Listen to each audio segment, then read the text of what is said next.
అని ప్రవక్త ముహమ్మద్ సల్లల్లాహు అలైహి వసల్లం గారికి అల్లాహ్ సుబ్హానహు వ తఆలా అనేక సందర్భాలలో ఖురాన్లో ఈ యొక్క వాక్యాలలో చెప్పడం జరుగుతుంది. మనకు ద్వారా మీకు తెలిసిన ఒక్క వాక్యానైనా సరే ప్రజలకు చేరవేయండి అని ఖురాన్లో తెలియజేయడం జరుగుతుంది. ఇస్లాంలో అనేక హదీసుల్లో కూడా చెప్పడం జరుగుతుంది. మీకు తెలిసిన ఒక్క వాక్యమైనా, ఒక హదీస్ అయినా, ఒక ఖురాన్ వాక్యమైనా ప్రజలకు మంచి పద్ధతిలో తెలియజేసి వదిలేయండి అని చెప్పడం జరుగుతుంది. అల్లాహ్ తలిస్తే ఆ ఒక్క వాక్యం ద్వారానే వారికి హిదాయత్ అయినా ఇవ్వచ్చు, లేదా అల్లాహ్ తెలిసిన వారికి అపమార్గమైనా పడ్డియవచ్చు.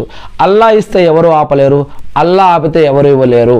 అల్లాహ్ ఇస్తే ఎవరు ఆపలేరు, అల్లాహ్ ఆపితే ఎవరు ఇవ్వలేరు అని ఖురాన్లో అనేక చోట్ల ఈ యొక్క విషయాలు చెప్పడం జరుగుతూ ఉంది. ఇక దైవవాణి ఖురాన్ అవతరణ ప్రవక్త ముహమ్మద్ సల్లల్లాహు అలైహి వసల్లం గారికి ఖురాన్ అవతరించేటప్పుడు ఆయన ఎక్కువగా తలదించుకునేవారు. ఆయనకి ఖురాన్ అవతరించేటప్పుడు ఎక్కువగా చెమటలు పట్టాయి. మరియు ఆయన యొక్క ముఖ కదలికలు మారిపోయేవి. ఒక్కొక్కసారి ఆయన ఖురాన్ అవతరణ జరిగిన తర్వాత ఆయన ఒక్కోసారి స్పృహ కూడా తప్పి పడిపోయేవారు. ఇలాంటి అనేక సంఘటనలు ఖురాన్ అవతరణ సమయంలో జరిగేటి. ప్రవక్త ముహమ్మద్ సల్లల్లాహు అలైహి వసల్లం గారు ఒకసారి అవసరమున్న విషయం గురించి 3 సార్లు ఆయనకి ఏదైనా అవసరమని అనిపిస్తే కనుక ఆ యొక్క విషయం గురించి 3 సార్లు అల్లాహ్ని ప్రార్థించేవారు అనమాట. ఉదాహరణకి నరకం నుంచి రక్షణ పొందాలి అంటే అల్లాహ్ మమ్మల్ని నరకం నుంచి రక్షించు, అల్లాహ్ మమ్మల్ని నరకం నుంచి రక్షించు, అల్లాహ్ మమ్మల్ని నరకం నుంచి రక్షించు, అల్లాహ్ మాకు స్వర్గాన్ని ప్రసాదించు, అల్లాహ్ మాకు స్వర్గాన్ని ప్రసాదించు, అల్లాహ్ మాకు స్వర్గాన్ని ప్రసాదించు, అల్లాహ్ మమ్మల్ని జిన్నాతుల నుంచి సైతానుల నుంచి రక్షించు, అల్లాహ్ మమ్మల్ని జిన్నాతుల నుంచి సైతానుల నుంచి రక్షించు, అల్లాహ్ మమ్మల్ని జిన్నాతుల నుంచి సైతాన్ నుంచి రక్షించు, ఆమీన్.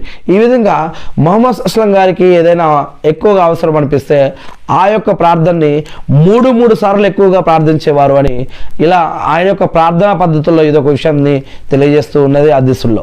మరి ప్రవక్త ముహమ్మద్ సల్లల్లాహు అలైహి వసల్లం గారు ఎక్కువగా ఇస్లాం సందేశాన్ని, తౌహీదును, దేవుడి యొక్క ఏకత్వాన్ని ప్రజలకు బోధించేవారు.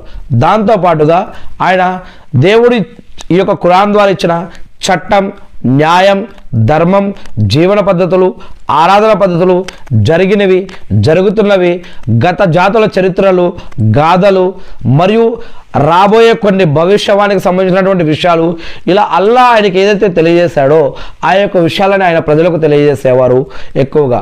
మరియు ఆయన ఈ యొక్క విషయాలు ఆయన హజ్లో ఉన్నప్పుడు కానీ, సభలల్లో ఉన్నప్పుడు కానీ, కూర్చునేటప్పుడు, లేచేటప్పుడు, ఆయన ఎక్కడెక్కడైతే పనులు చేసుకునేవారో అక్కడ, మరియు ఇతర సందర్భాల్లో కూడా ఆయన ఎక్కువగా తౌహీద్ గురించి, ఏక దైవారాధన గురించి ఆయన ఎక్కువగా ప్రజలకు బోధించేవారు. అల్లాహు అక్బర్.